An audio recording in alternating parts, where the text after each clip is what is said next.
It is with a heavy heart that we have called you here today to inform you of yet another patriotic effort to drag Nigeria out of the dungeon where the President Buhari-led administration has dumped it by the regime's unprecedented incompetence and misrule. Nigerians will recall that in 2015, when this administration first came to power, it had campaigned on 3 key promises to Nigerians. The regime claimed then that it would tackle the security situation of the country, fight corruption, and revamp the economy. 5 years down the line, Nigerians are not in that anymore, that they have fallen victim to political yahoo. They are victims of one chance, and this regime has picked the pocket of Nigerians. Under the watch of this regime, Nigeria has been turned into a killing field. The color of our rivers is now red with blood of innocent citizens. The regime has failed in its fulfillment of the primary purpose of government, which is the protection of lives and properties of citizens. We now have different nomenclature for different theaters of blood in the country. In the northeast, it is called insurgency. In the northwest, it is called banditry. In the north central, it is called herders farmers clash, while in the southern part, it is referred to as kidnapping. By the provision of the Constitution, the President has the unfettered powers to appoint, in line with the law, heads of all security agencies in the country. These appointments include those of the service chiefs, which are the Chief of Defense Staff, Chief of Army Staff, Chief of Navy Staff, and Chief of Air Staff. The only guide provided by the Constitution are contained in Section 217, Section 218, Section 219, and Section 220 of the Constitution. It therefore means that the failure of the security chiefs fell squarely on the table of the President and on the basis of the failure to provide basic security for Nigerians. We have passed a vote of no confidence on President Buhari and on his appointed service chiefs, as their continued stay undermines national security, demoralizes troops, and a cause of mass resignation and public complaint by soldiers, which cause more damage to our democracy. It is to forestall the impending danger that the opposition coalition CUPP, acting through one of its affiliate members, the APP, has filed a lawsuit at the Federal High Court seeking, among other things, 1. A declaration that the service chiefs have attained the mandatory retirement ages of 60 years or 35 years of service and therefore due for retirement. 2.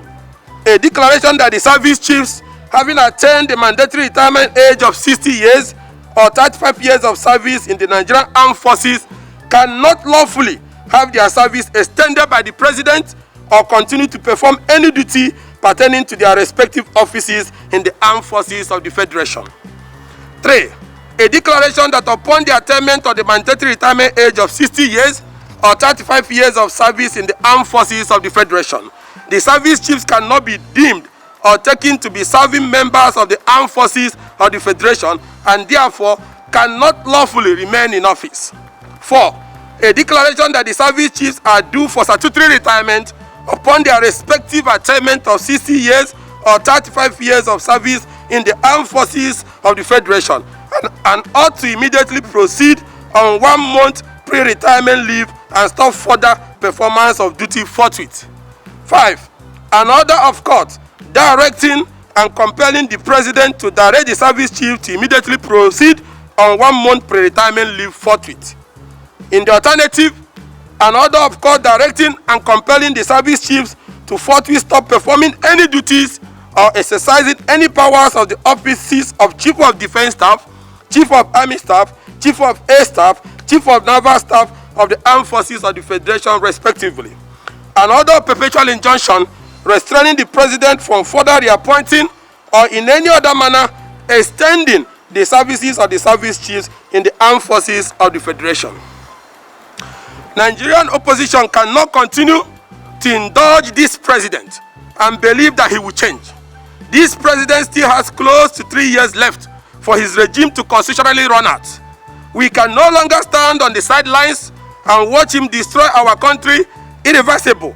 We must put all hands on deck to make this country work whether the president likes it or not.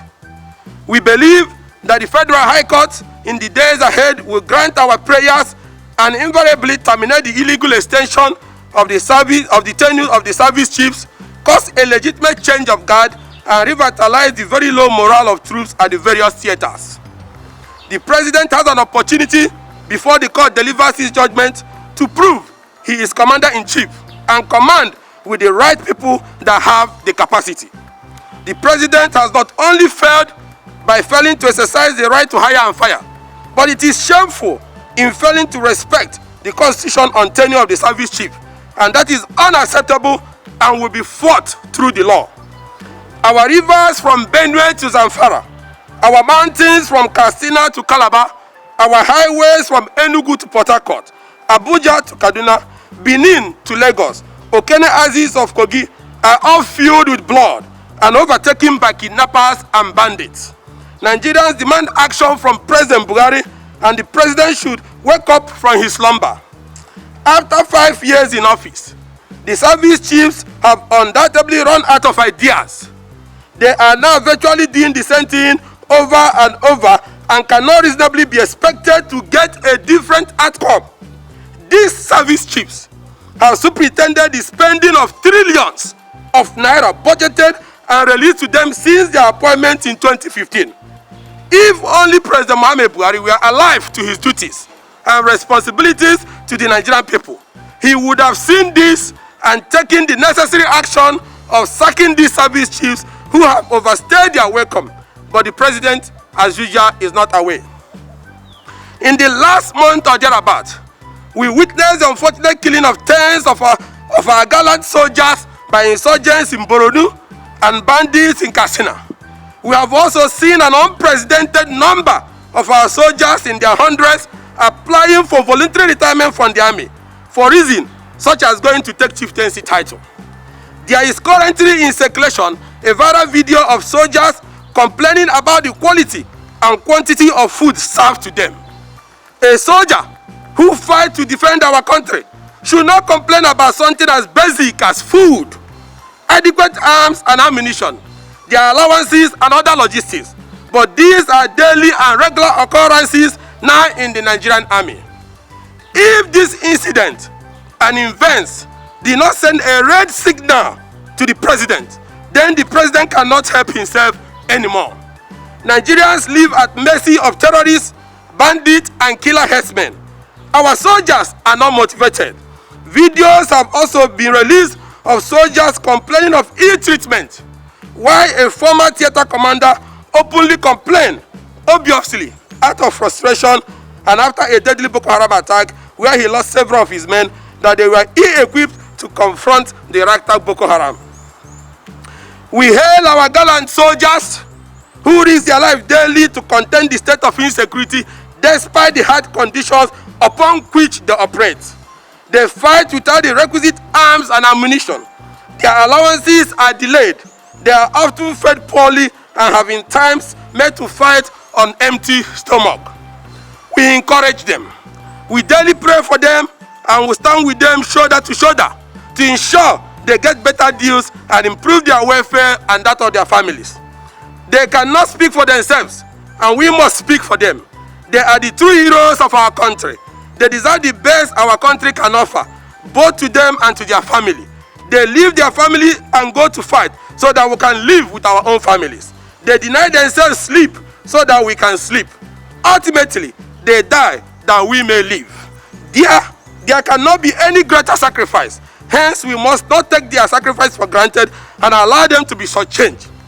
While the presidency and the ruling APC are busy playing politics with the life and unity of the country, the insurgents are driving their propaganda through the heart of the nation. Just last week, 5 head workers who were abducted were executed, as shown in a video released by the insurgent group. The government daily continues to live in denial that no part of the country are under the hold of the terrorists. Yet every credible sources from the northeast state of Boronu, Adamawa and Yobe show that several local governments are under the effective control of the terrorists. They collect taxes and administer these areas. New blood and new ideas need to be injected into the fight against insecurity in the land. And the president has shown that he is incapable of doing that. Hence, why we have launched the lawsuit to get the court to sack these service chiefs that are incompetent. We hereby and emphatically call on the President, General Muhammad Buhari, to immediately take the path of honor and resign from office and step aside so that we can reclaim our country. Nigeria is succumbing to the heavy burden of his lack of capacity to do anything right. Insecurity, corruption, and a fast collapsing economy stare citizens daily in the face. The massive looting of our national resources is now at an unprecedented level, and our national economy is on a free fall.